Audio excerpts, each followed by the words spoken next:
The fairy! Once upon a time, there was a widow who lived with her two daughters. The elder daughter, Hilda, was a spitting image of her mother, both in appearance and in character. People could often mistake them for each other. They were both equally spiteful and haughty. The younger daughter, Charlotte, took after her father. She was modest and well behaved, and on top of that, she was the most beautiful girl in the country. She drove her mother crazy, and she hated Charlotte as intensely as she loved Hinder. She made the girl work from morning until long into the evening and would make her eat her meals alone in the kitchen. One of the many duties that Charlotte had to do was to fetch water twice a day from a spring, which would have an hour's walk from their house. One day the poor girl was at a spring rinsing the water jug when suddenly an old lady came up to her and begged for some water to drink. "Of course, madam," Charlotte replied, and filled the jug with water from the cleanest part of the spring. Then the girl lifted the jug for the old woman to help her drink more easily. Charlotte didn't know that she was talking to a fairy who had taken the form of an old woman. When she had quenched her thirst, the fairy godmother spoke. "I haven't ever seen a girl like you. You are both kind-hearted and polite, but also very beautiful. You deserve to be gifted for this. So from now on, every time you open your mouth to speak, a flower or precious stone will fall out of your mouth." When she arrived home, the mother started scolding her for having taken so long drinking water.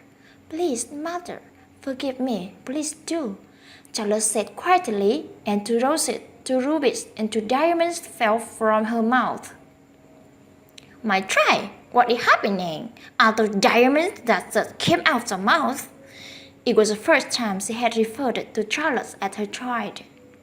"How did it even happen? Tell me everything," her mother said, and so the girl told her all about the old woman who had asked her for water and who had the method that gives up on her.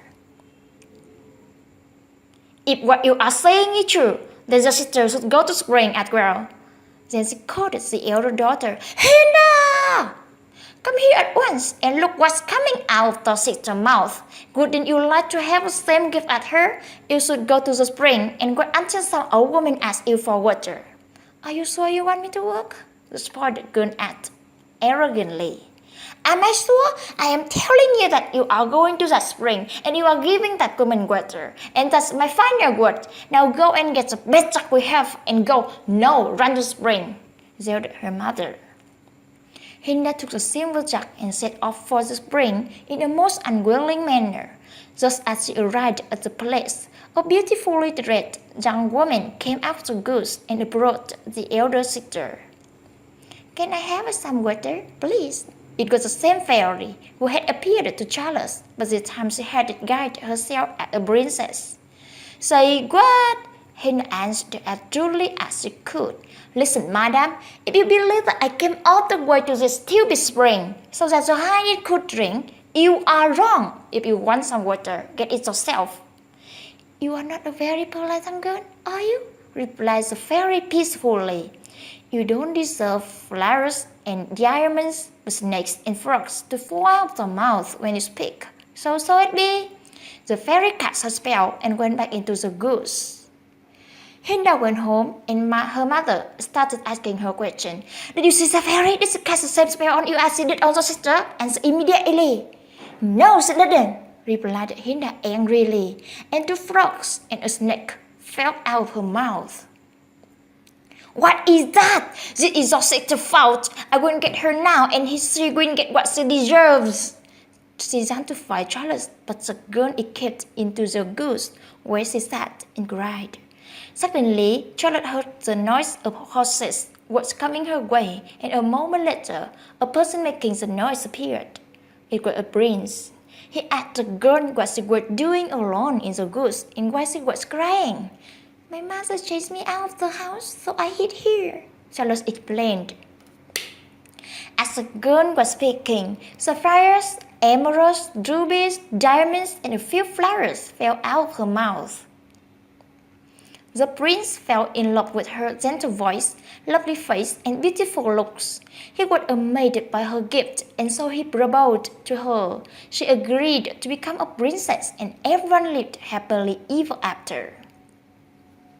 Everyone besides the elder daughter, who turned out to be so impossible to live with that her own mother drove her out of the house, and she wandered in ghosts, spreading snakes and frogs wherever she went. So you see, although it can be troublesome at times to be kind and polite, it can also bring you good when you least expect it, and it can worth more than all the diamonds in the world.